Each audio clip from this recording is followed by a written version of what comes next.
चला निघाय पाहिजे. मंदिरात समजे वाट बघत असतील.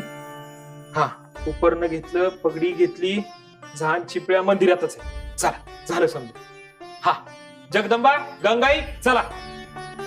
आणि काय ग तू गणपत कुठे आहे? मला नाही माहित. काय माहित कुठे आहे तो? अगं असं काय असं इथंच कुठतरी. मला नाईला मंदिरात तयारीसाठी पुढे जायचं आहे. आम्ही जातो, तू त्याला घेऊन ये. हा काय? मी नाही त्याला घेऊन येणार.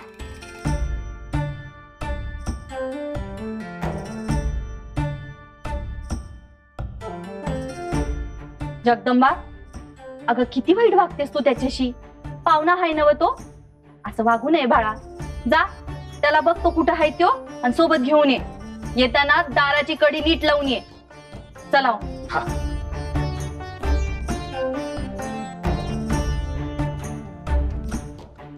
बरोबर घेऊन ये म्हणजे कडेवर बसून आणू की काय त्या डोल्याला?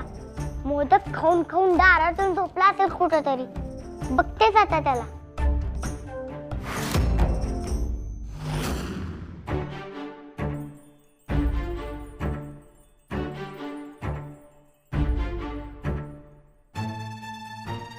इथे तर कुठेच नाहीये हा. मग कुठे गेला?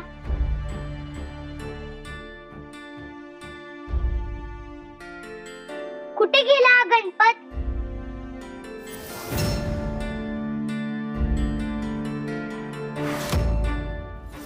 गणपत आई ग.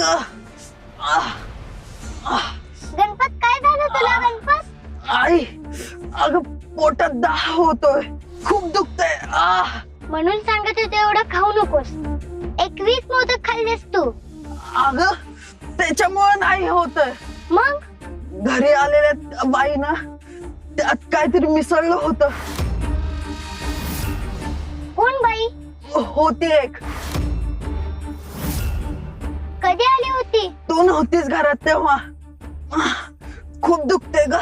मला इथं थांबता येणार नाही. मला जायला हवं. आई काहीतरी कर ग. आई ग मला वाचव ग. थांब मी काहीतरी करते. काय करू मी याच्यासाठी? त्याच्या पोटाचा दाह कशामुळे शांत होईल? तू जाईल, तूच काहीतरी मदत कर ग.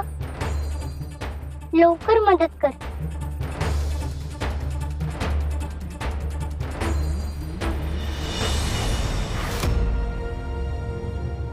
मी हेच सांगत होते की ती माया हरली. त्यात तुळजाने त्या मायाला आता ती तुळजा वेगळं रूप घेऊन त्या गावात सुखाने राहते. क्रोध आता अस्तित्वात नाहीये महिषा. काय? महिषा ही एवढीशी चिमुरडी, ही माझ्या 3 अस्त्रांना पराभूत करून मला खिजवते आहे आणि तुम्ही मला शांत राहायला सांगताय.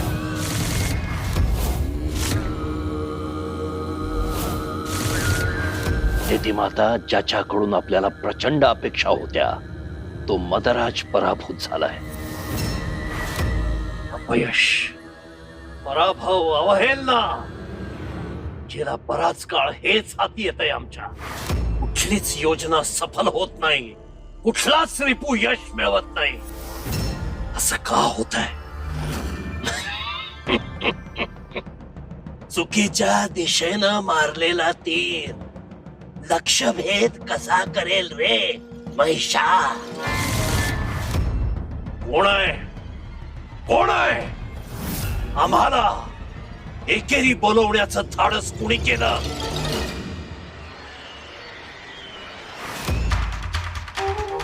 जे कोणी आहे त्यांनी समोर या लगेच.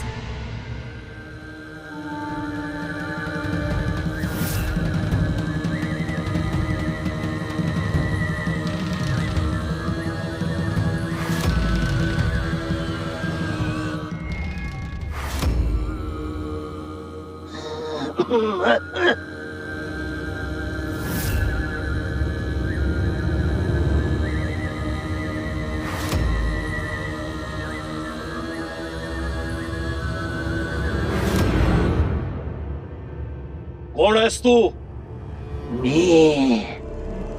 मी असुर नरेश महिषासुर.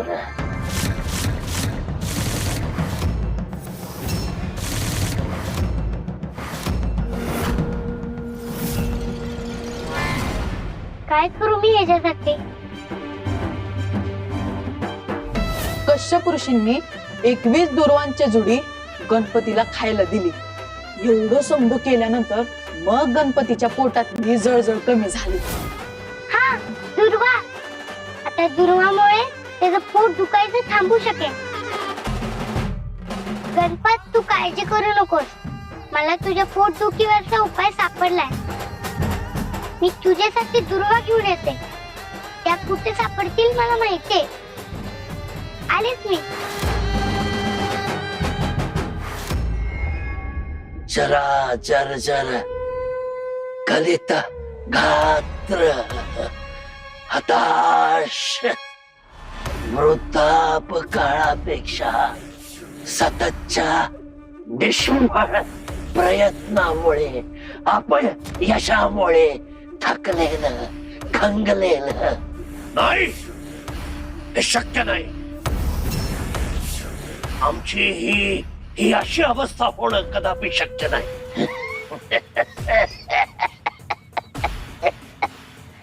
होणार होणार. तू आता तुळजाला मिळवण्यासाठीचे दिशाहीन निरर्थक प्रयत्न करतोयस.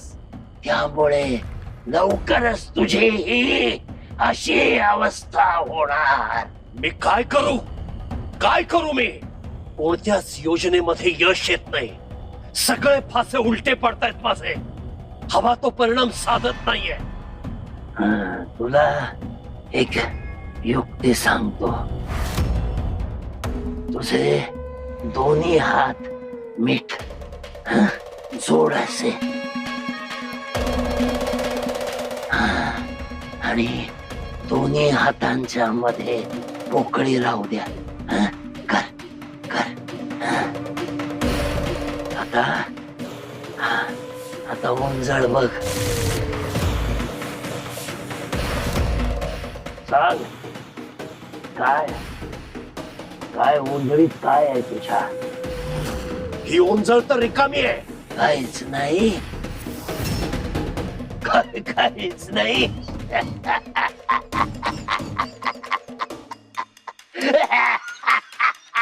हेच दिशाहीन प्रयत्न केले तर आता काही उरणार नाही तुझ्या.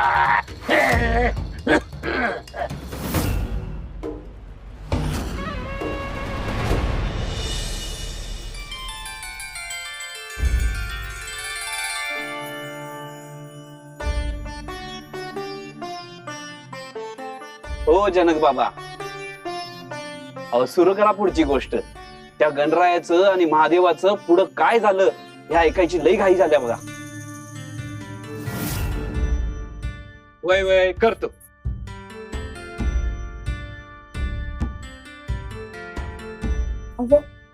जगदंबा अजून आले कशी नाही? अगं, ती गणपत बरोबर येणार होती ना. येत असं. तू काळजी करू नको. मी कथा सुरू करतो, तू बस. हा, वय वय.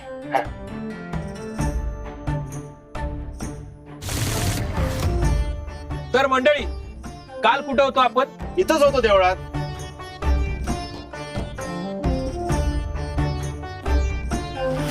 अहो सदा भाऊ, म्हणजे कथेत कुठपर्यंत पोहोचलो होतो असं म्हणतोय मी. तर महादेव आणि गणेशाचं युद्ध. हा. हा. जगदंबा कुठे दिसत नाही. मनोरमे, म्हणजे तुझी योजना सफल झाली तर घरीच बेशुद्ध पडली असणार ती. वा वा. चला आता इथं देवळात सगळे कथा ऐकण्यात गुंतलेले असतानाच इथून निघते आणि तिला उचलून घेऊन जाते तशीच. थांब, तुला एक कथा सांगतो. मनुष्य होता. मनुष्य तुझ्यासारखाच पराक्रमी, कर्तृत्ववान आणि महत्वाकांक्षी.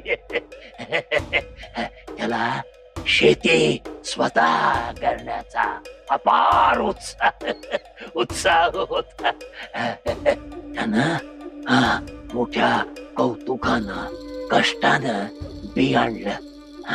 बी आणि ते रोवलं. कुठं? दगडावर रोवलं. रोज त्याला पाणी घालायचा, पोषक खत घालायचा, पशु पक्ष्यांना हाकलायचा, स्वतः पहारा द्यायचा रोज. पण तिथं त्या दगडावर एक रोप सोडा, एक कोंब सुद्धा उगवला नाही. रोज जायचा, नाही उगवला. का? कारण तो चुकीच्या ठिकाणी पेरणी करत होता. दगडावर पेरणी करून खत पाणी घालून काय साधणार? हेच तुझ्या बाबतीत सुद्धा होतंय. अरे दगडावर कधी काही उगवत नाही. पाण्यावर पाण्याने लिहिता येत नाही आणि हे तुला कळत नाही. तुळजाला प्राप्त करण्याचे तुझे सगळे मार्ग अनाठायी आहेत, दिशाहीन आहेत. अरे तिला प्राप्त करण्याचे अन्य मार्ग आहेत महिषा.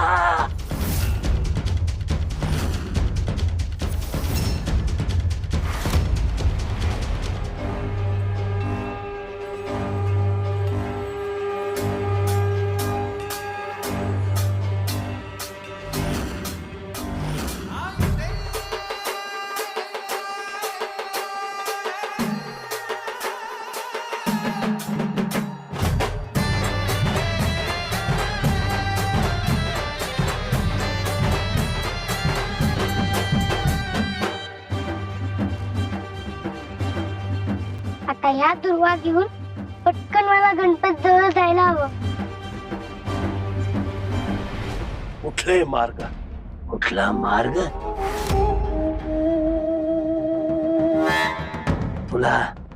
तुला एक कोड घालतो. ऐक. ज्ञानाचा दिवा अदृश्य झाला. तेज असेल तरीही थोडं, एकावर एक रचलेलं गुपित. यातच शोध सुटेल तुझं कोड. म्हणजे अर्थ काय आहे या कोड्याचा? उत्तर सोपं आहे. तुला याचं उत्तर मी सांगतो.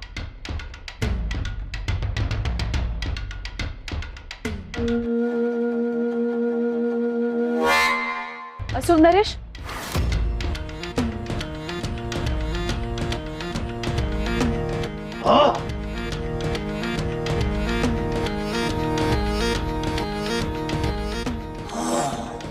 असुर नरेश,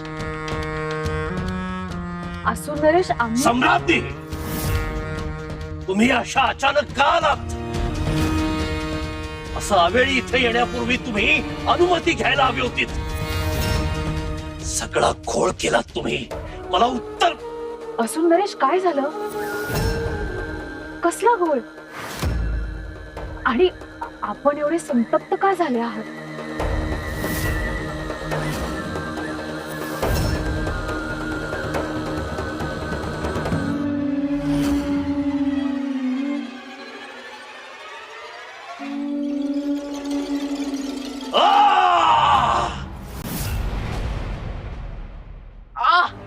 आई ग.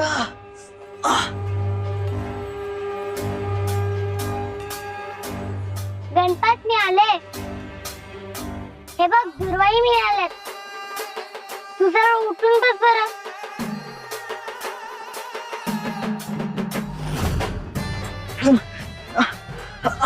हे घे दुर्वा खा, म्हणजे तुला बरं वाटेल.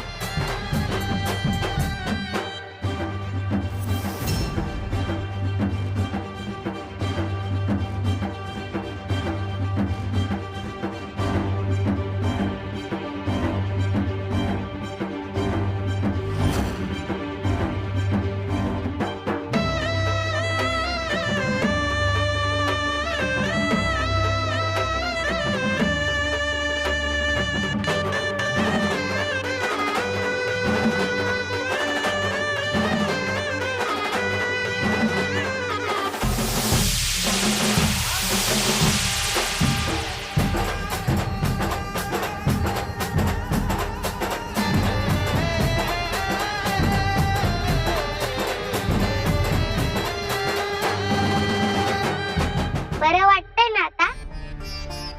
पोट दुखत नाही ना अजिबात? एकदम छान वाटतंय.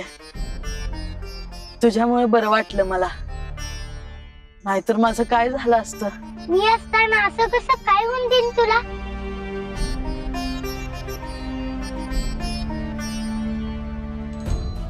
संतप्त झालेल्या महादेवांनी एका क्षणात गणेशाचं मस्तक धडा वेगळं केलं.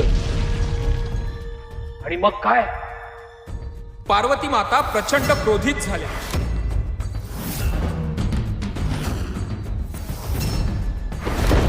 संतापानं थरथरू लागल्या.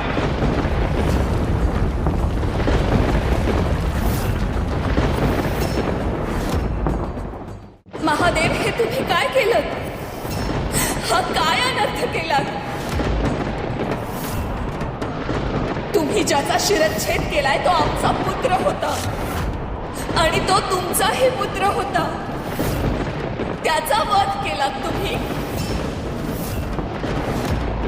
देवी, आम्हाला क्षमा करा. आम्हाला कल्पना नव्हती की हा आपला पुत्र आहे आणि आपल्या दिव्य तेजाने याची निर्मिती झालेली आहे. आता क्षमा मागून काय उपयोग आहे महादेव?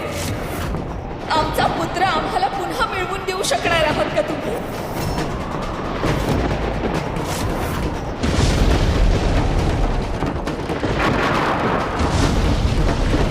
देवी, शांत व्हा. आम्ही आपला क्रोध समजू शकतो. आम्ही आपल्याला वचन देतो, आम्ही आपल्या पुत्राचे प्राण परत आणू, त्याला जिवंत करू. परंतु कसं महादेव? त्याचं शिर तुम्ही धडापासून वेगळं केलंय. तो गतप्राण होऊन पडलाय. देवी, इथून उत्तर दिशेला गेल्यावर प्रथमतः ज्या प्राण्याचे दर्शन होईल त्या प्राण्याचे शिर आम्ही या धडावर ठेवू आणि ह्याला जिवंत करू. देवी, आपण धीर धरा, आपला क्रोध शांत करा.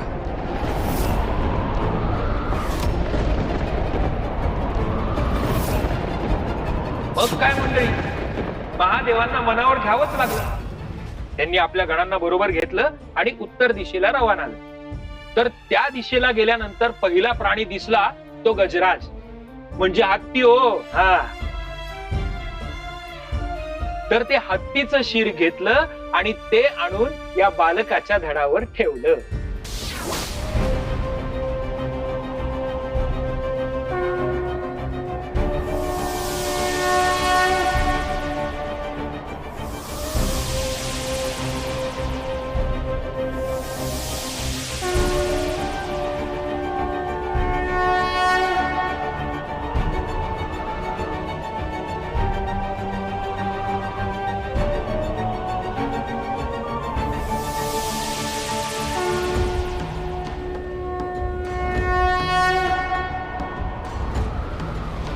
तर अशा रीतीने महादेव आणि पार्वतीचा यो दिव्य, तेजस्वी, बुद्धिमान असा पुत्र जन्माला आला.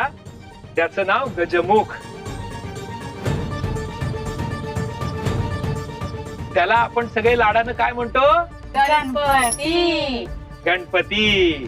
पुत्र वियोगामुळे व्याकुळ झालेल्या पार्वती मातेनं आपल्या या बालकाला पुन्हा जिवंत झालेलं पाहिलं. तेव्हा त्या माऊलीचा राग जरा कमी झाला.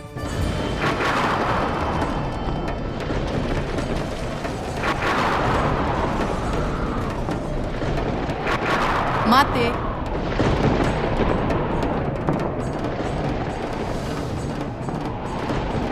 मी आलो.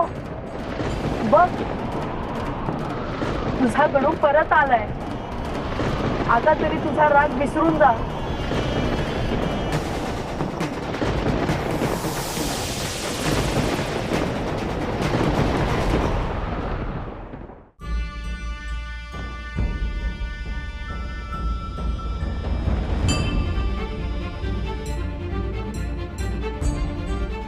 अशा रीतीनं कैलासावर माय लेकराची भेट झाली.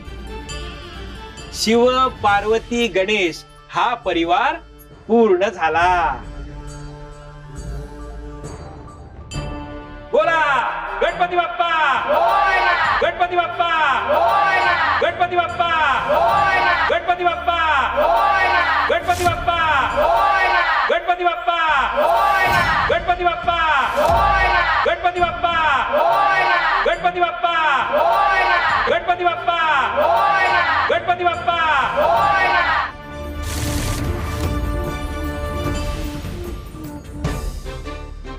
ही इथं ही बाई धडधाकड कशी काय? मला तर वाटलं होतं एव्हाना मोदक खाऊन हिनं अंथरून धरलं असेल, पण हिला तर काहीही झालेलं दिसत नाहीये.